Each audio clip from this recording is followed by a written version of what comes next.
नमः। हरि ओम हरि ओम।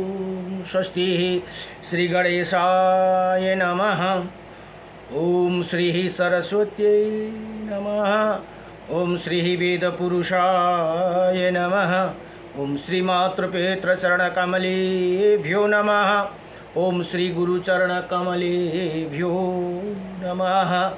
ओम समस्त कुलदेवता चरणकमलेभ्यो नमः। ओम समस्त पितृदेवता चरणकमलेभ्यो नमः।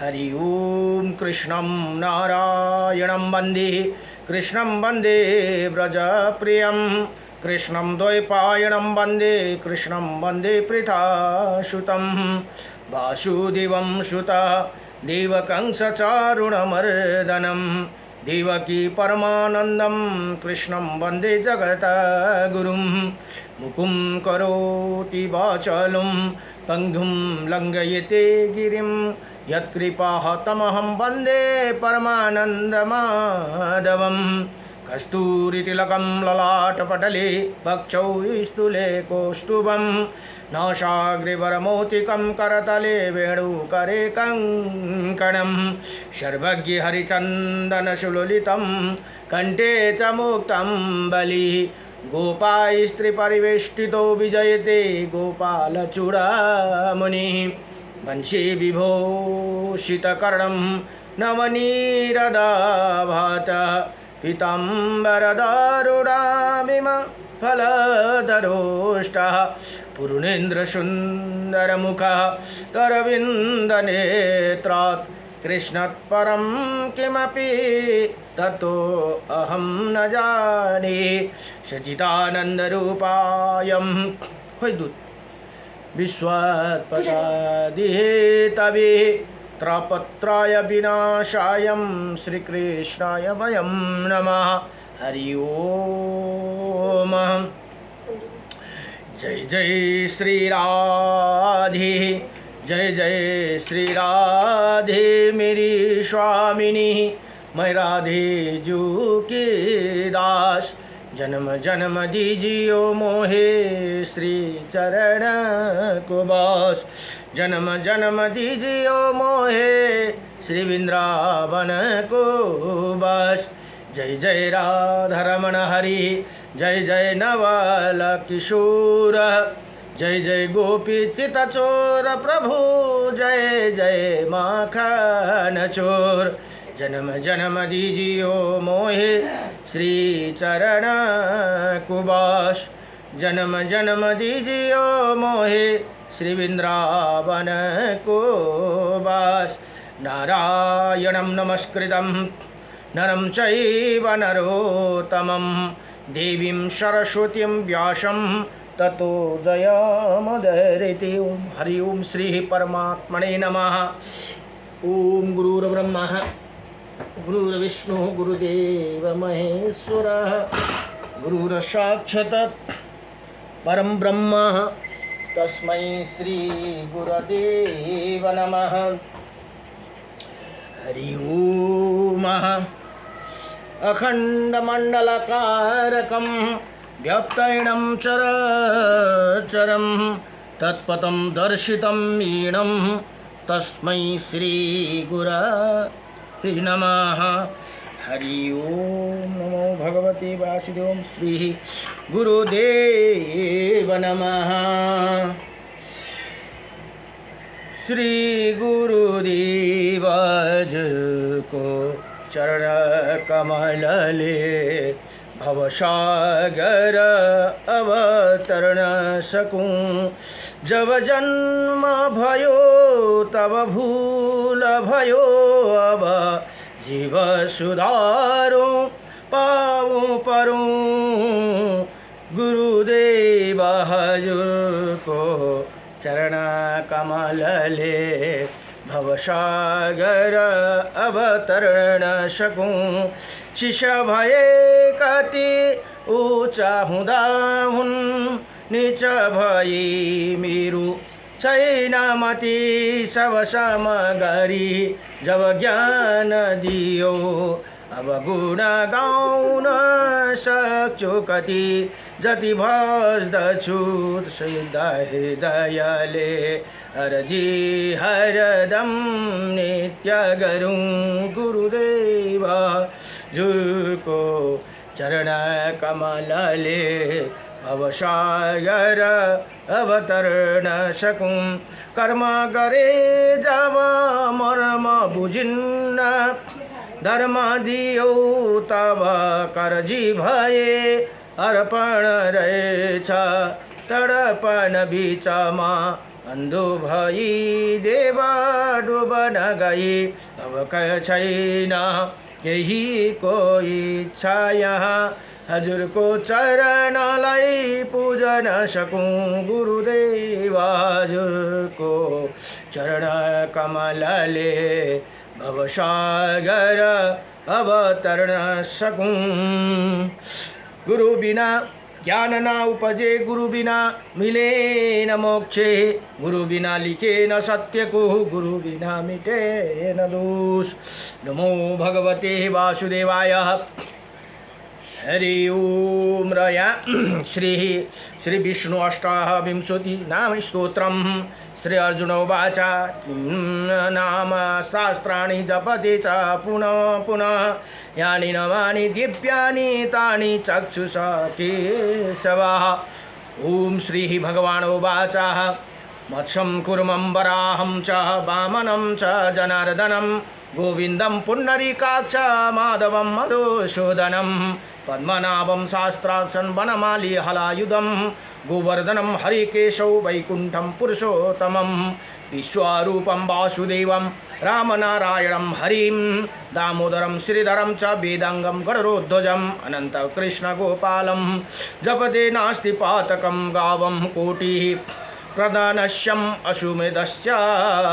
कन्यादानं शास्त्रं फलं प्राप्नोति मानवः अमावास्यां य पूर्णिमास्य एकादश्यं तथैव च संध्याकाले स्मरे नित्यं प्राप्तकाले तथैव च मध्याह्नं जपे नित्यं सर्वपापं प्रमोच्यते श्रीकृष्णार्जुन संवादे श्रीविष्णु अष्टाविंशति नाम स्तोत्रं सम्पूर्णम् ओम नमो भगवते वासुदेवाय कृष्णाय वासुदेवाय हरे परमात्मने प्रणतक्लेशनाशाय गोविंदाय नमो नमः जय जय श्री लक्ष्मीनारायण भगवान को जय जय श्री रामचंद्र भगवान को जय जय राधारमण भगवान को जय जय उमापति शंकर भगवान को आये काछुं इस जगत में शबलीलिनो हरि का नाम मोदास युगनाथ को शबमा राधे राधे श्याम ओम नमो भगवते वासुदेवाय श्री वराह पुराण अध्ययन हुँदैछ वराह पुराणमा जम्मा 10,000 श्लोक छन् भने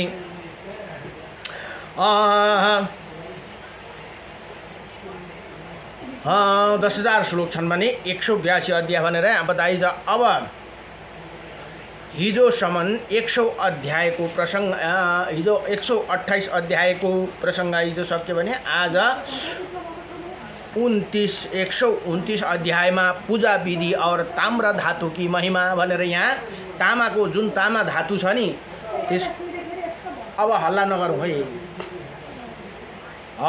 यहाँ भन्नुहुन्छ अब पृथ्वी माता भन्नुहुन्छ ताम्र धातु की महिमा भनेर बताउनु हुँदैछ है। पृथ्वी माता भन्नुहुन्छ भगवान अब आप मुझे यही बताने की कृपा करें कि आपके उपासक पुरुष को संध्या आदि कर्म तथा आपकी पूजा किस प्रकार करना चाहिए भनेर यहाँ पृथ्वी माता सोध्नुहुन्छ र भगवान बरा भन्नुहुन्छ हे माधवी संध्या में संसार से मुक्त करने की शक्ति अतः प्रातः काल सोचा स्नान आदि से निवृत्त होकर विधि पूर्वक संध्या की उपासना करना चाहिए। पहले श्रद्धालु पुरुष हाथों में एक अंजलि जल लेकर कुछ क्षण तक मेरे ही ध्यान करे, फिर कहे भगवान आदि काल में आप ही व्यक्त रूप विराजमान थे, आपसे ही संसार का सृष्टि हुई। ब्रह्मा रुद्र तथा अन्य सभी देवता आप ही उत्पन्न होकर आपके ध्यान में तत्पर हुए। वो संध्या के समय ध्यान द्वारा आपकी आराधना करते। आप ही सातों दिन, पक्ष, मास, ऋतु आदि काल क्रम की व्यवस्था करने के लिए सूर्य रूप से प्रकट हुए और भगवान इसी संध्या काल में हम आपकी उपासना करते हैं। आपके हमारा नमस्कार है। उपासना का ये विषय अत्यंत गोपनीय, रहस्यमय तथा परम श्रेष्ठ है। जो इसका सदा पाठ करते वो पाप से लिप्त नहीं हो सकते भनेर यहाँ बताउनुहुन्छ। जिसने दीक्षा नहीं लिए एवं यज्ञोपवित्र धारण नहीं किया है उसे कभी इस मंत्र को नहीं बताना चाहिए भनेर यहाँ बताउनुहुन्छ। देवी संध्या के बाद मेरी पूजा के लिए पहले कर्म मंगा दीपक जलाने की विधि है। इसके लिए साधक पुरुष ये प्रार्थना करे, भगवान मैं आपके धर्म का पालन करता हुआ ये उत्तम दीप अर्पण कर रहा हूँ, आप इसे कृपा कर स्वीकार कीजिए भनेर यहाँ बताउनुहुन्छ। फिर घुटनों के बल बैठकर कहे, विष्णु ओम आपका स्वरूप है, आप ऐश्वर्य से परिपूर्ण, काम कृपामय एवं तत्व रूप है, तो तत्व स्वरूप है, तेज स्वरूप है। आपकी मेरा नमस्कार है।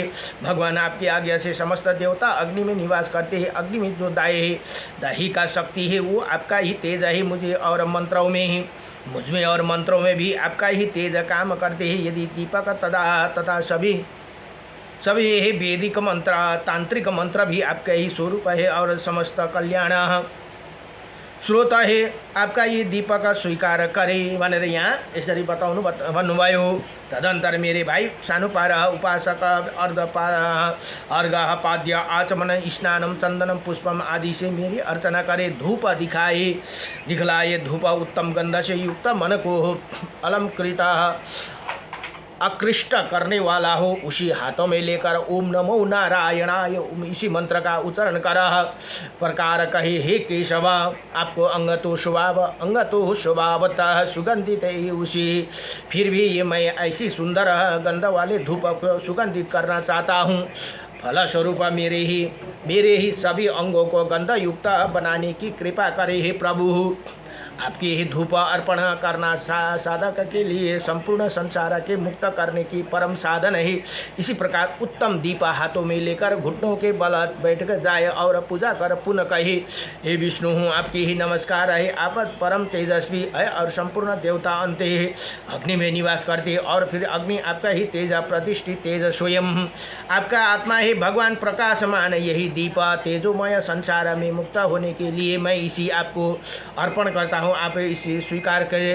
भाई बनगर भनेको सुन्दैनस्, करने की कृपा कीजिए। आप मूर्तिमान होकर मेरे इसी अर्पण को सफल बनाइए। वसुंधरे जो इसी प्रकार दीप अर्पण करने उसी में समस्त पितामह आदि पितर तथा जाते हैं। हे भगवान नारायण के इसी प्रकार बात सुनकर पृथ्वी का मन आश्चर्य से भर गया भनेर यहाँ बताउनु चाहता। उन्होंने पूछा, भगवान ने ये जानना चाहती हूँ कि आपकी पूजा की सामग्री कैसे पात्रों में रखी जानी चाहिए जिसके आपकी ही प्रसन्नता प्राप्त। भगवान इसे आप तत्व बताने की कृपा करे। अब यहाँ भगवान बड़ा भन्नुहुन्छ, हे देवी ही बोले, हे देवी मेरी पूजा के पात्र सोने चांदी और कांस्य आदि भी हो सकते हैं, किंतु उसी सबसे छोड़कर मुझे तांबे का पात्र ही बहुत अच्छा लगता है। हेर्नुहोस् है, भगवानलाई जल चढाउने, भगवानलाई स्थापित गरेर मूर्तिहरू राख्ने पात्र सुन चाँदी भन्दा पनि उत्तम तामा भनेर यहाँ बताउनु भयो। भगवान नारायण की ये बात सुनकर धर्म की इच्छा रखने वाला पृथ्वी देवी ने उसी जगत प्रभु के प्रति ही ये मधुर वचन कहा। भगवान को अब सक्नेले सुन चाँदी, नसक्नेले तामाको ल्याएर राख्नु अति उत्तम भनेर यहाँ बताए है। भगवान आपके तांबे का पात्र ही अधिक रुचिता है, इसके रहस्य क्या है भनेर यहाँ भन्नुहुन्छ, ये मुझे बता लेने की कृपा करे। अब किन यो तपाईलाई यस्तो प्रिय लागेको यसलाई बताइदिनुहोस् कृपा गरेर भनेर यहाँ बताउनु। उसी समय पृथ्वी का प्रश्न सुनकर अनादि परम स्वतंत्र भगवान नारायण जो विश्व में सबके बड़े देवता है पृथ्वी इसी प्रकार बोले। यो मोबाइल खोज्ने बेला भयो, पटक्कै टेर्दैन। महादेवी आज से 7000 युग पूर्व तांबे की उत्पत्ति हुई थी और वो मुझे देखने में अधिक प्रिय प्रतीत हुआ। हे कमल नयने, पूर्व समय में गुड़केश नाम का एक महान असुर तांबे का रूप बनाकर मेरी आराधना करने लगा। हे विशालाक्षी, हे उसने धर्म की कामना से 14,000 वर्षों तक कठोर तप करते हुए मेरी आराधना की। उसके हृदय के भाव एवं तीव्र तप से ही संतुष्ट हो गया। अतः तांबे का समान चमकने वाला उसी दिव्य स्थान पर मैं गया भनेर यहाँ भन्नुहुन्छ। जहाँ तांबे की उत्पत्ति हुई थी, हे देवेश्वरी उसी आश्रम को देखकर मैंने उसे प्रसन्न होकर कुछ बात कही। इतने में ही वो महान असुर मुझसे देखकर घुटनों के बल बैठ गए और मेरी स्तुति करने लगा। फिर मेरी उपासना में तत्पर रहने वाला उसी गुड़केश नाम का असुर ने मेरे चतुर्भुज रूपा को देखा तो नम्रता पूर्वक हाथ जोड़ लिया और भूमि पर मस्तक झुकाकर मेरी प्रार्थना के लिए उदत हो गई भनेर यहाँ बताउनुहुन्छ। उसी असुर की देखकर मेरे अनन्तकरण प्रसन्न हो गए। हेर्नुहोस्, भगवानले असुर हो या मानव हो, जय दैत्य हो, जो भी हो, भगवानको भक्त भयो भने कसैलाई छुटाउनु हुँदैन। यो असुर हो, यो मानव हो, मानव भएर दानवको काम गर्यो भने त्यो भगवानले रुचाउनु हुन्न भनेर यहाँ यस्तो खालको हामीले बताउँदछन्, यहाँ बुझ्नु पर्दछ। अब ती असुर भएर के गर्नु त, भगवानको परम भक्त भई भूमि पर मस्तक झुकाएर मेरी प्रार्थना के लिए उदत हो गया। उसी असुर को देखकर मेरा अंतकरण प्रसन्न हो गया। अब हेर्नुहोस् त, भगवान बडो प्रसन्न हुनुभयो भनेर यहाँ बताउनुहुन्छ। और मैंने उसे कहा, हे गुड़केश, तुम बड़े भाग्यशाली हो, कहो मैं तुम्हारे लिए कौन सा कार्य करूं। हे सुब्रत, मेरी आराधना बड़ी कठिन वस्तु है, फिर भी तुम्हें मन क्रम वचन द्वारा संपादित भक्ति में परम संतुष्ट हूँ। अनगा अब तुम्हें जो रुचि तुम वो वर मांग लो भनेर यहाँ भगवानले यसरी बताउनु भयो। अब हे मांग लो वसुंधरे, मेरी इसी प्रकार बात सुनकर वो गुणकेश ने हाथ जोड़कर शुद्ध हृदय से कहा, हे देव, यदि आप सचमुच मुझ पर अंतर हृदय एवं मन से प्रसन्न हेतु मुझ पर ऐसे कृपा करे कि हजारों जन्मों तक मेरी आप में दृढ़ भक्ति बनी रहे भनेर हेर्नुहोस् त, कस्तो भक्ति मागे ती। अब ती गुणकेश असुरले केशव बनी रहे, केशव साथी मेरा ये इच्छा भी आपका हाथों से छूटे हुए चक्र के द्वारा मेरी मृत्यु हो जाए और इसी प्रकार मेरे शरीर के गिरने पर उसे जो कुछ भी बसा, चर्बी, मज्जा, मेदा और मांसा आदि बिखरे वो सब तांबे के रूप में परिवर्तित हो जाए भनेर यहाँ यसरी बताउनु भयो। हेर्नुहोस् त, यस्तो वरदान माग्यो, मलाई काटिदिनुहोस् तपाईँको चक्रले। तर त्यो चक्रबाट जब मेरो शिर काटिन्छन्, छेदन हुन्छन्, त्योबाट जति मांसहरू, चर्बीहरू मेरो जति शरीरबाट चाहिँ तामाको प्रकट्य होस् भनेर यस्तो वरदान मागे ती गुड़केश असुरजीले। अब यहाँ भन्नुहुन्छ, वो बिखरे सब तांबे के रूप में परिवर्तित हो जाए तथा उसमें सबके पवित्र करने की शक्ति नहीं तो हो, फिर मंगलमय धार्मिक कार्य करने वाला पुरुष वो तांबे से आपके पात्र का निर्माण कराए भनेर यहाँ बड़ो दिव्य संगले बताए। उसी तांबे के पात्र में आपकी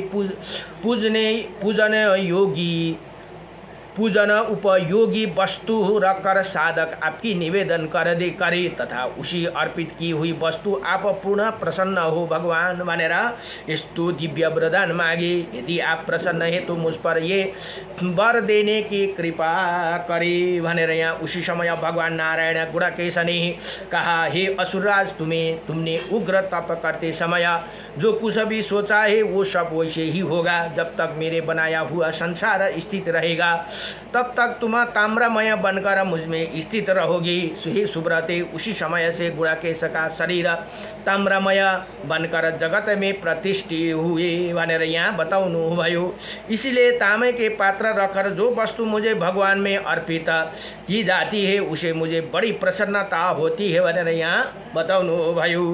हे देवी, यही कारण है कि तामा मंगल स्वरूप पवित्र एवं मुझे अत्यंत प्रिय है। हे वसुंधरे, फिर मैंने उसी असुर से कहा, देखे मध्यकाल में सूर्य में तुम्हें मेरे चक्र का दर्शन होगा। वैशाख मास के शुक्ल पक्ष के द्वादशी के दिन मध्यकाल में मेरे तेजोमय चक्र तुम्हारे शरीर का अंत करेगा भनेर यहाँ बताउनु भयो। जिसमें तुम मेरे लोक को प्राप्त कर लोगे, इसमें लेस मात्र भी संदेह नहीं, स्वयं नहीं भनेर यहाँ बताउनुहुन्छ। अब गुड़केश ये बा कहकर मैं अंतर ध्यान हो गया हूँ भनेर यहाँ भगवान स्वयं पृथ्वी मातालाई बताउनुहुन्छ। उधर गुणकेश भी मेरे चक्र द्वारा अपने पद की प्रतीक्षा करते हुए तपस्या में संलग्न रहे।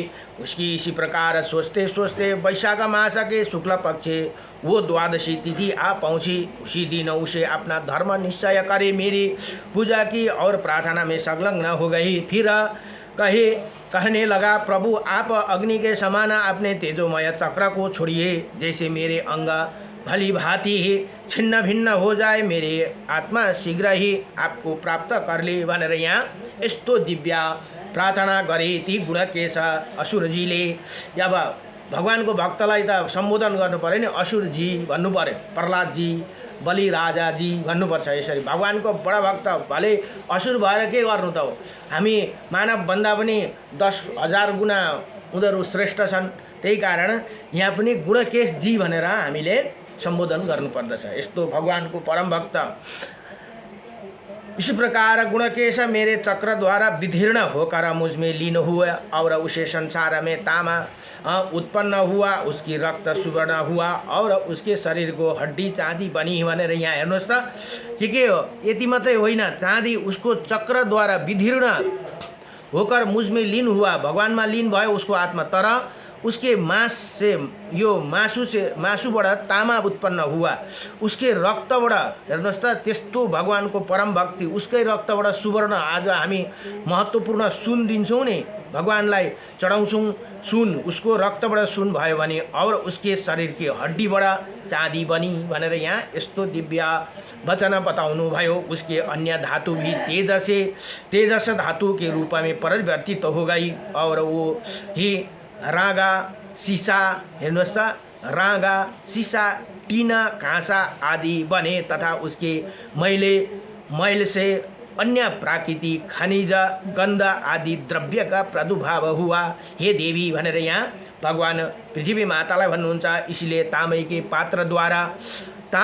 पात्र द्वारा मुझे चंदन अंगराग जल अर्घ पाद्यादि अन्य वस्तु अर्पण की जाती है। देवी है ताम्रा के पात्र में स्थित एक एक पके चामल के अनंत फल भरा है भनेर यहाँ बताउनु भयो। पके चामल में अनंत फल भरा है। हेर्नुहोस् है, अरू बेला यसै तामामा चलाउँछ, तर अरू बेला जे जसो भए पनि यहाँ के भन्नुभयो भगवानले भने अनन्त को फल चामल, जुन तामाको भाँडामा पकाएको चामल, तामाको भाँडामा पकाएको खीर चाहिँ भगवानलाई अर्पण गर्यो भने त्यसको फल अनन्त भनेर। विशेष गरी हामीले त्यही कारण श्राद्धको दिन किन तामाको भाँडामा पायस खीर पकाउने चलन छ भन्दा यो पनि महत्त्वपूर्ण हो। इसमें श्रद्धालु पुरुष के मेरे उपासना में रुचि बढ्ती है। यो मात्रै होइन, त्यसरी हामीले तामाको भाँडामा उयो गर्यौँ भने भगवान प्रति हाम्रो रुचि बढ्छ अरे भक्तिमा भनेर यहाँ बताउनु हुँदैछ। इसी प्रकार उत्पन्न होने के कारण ताम्रा मुझे अधिक प्रिय है। हेर्नुहोस् त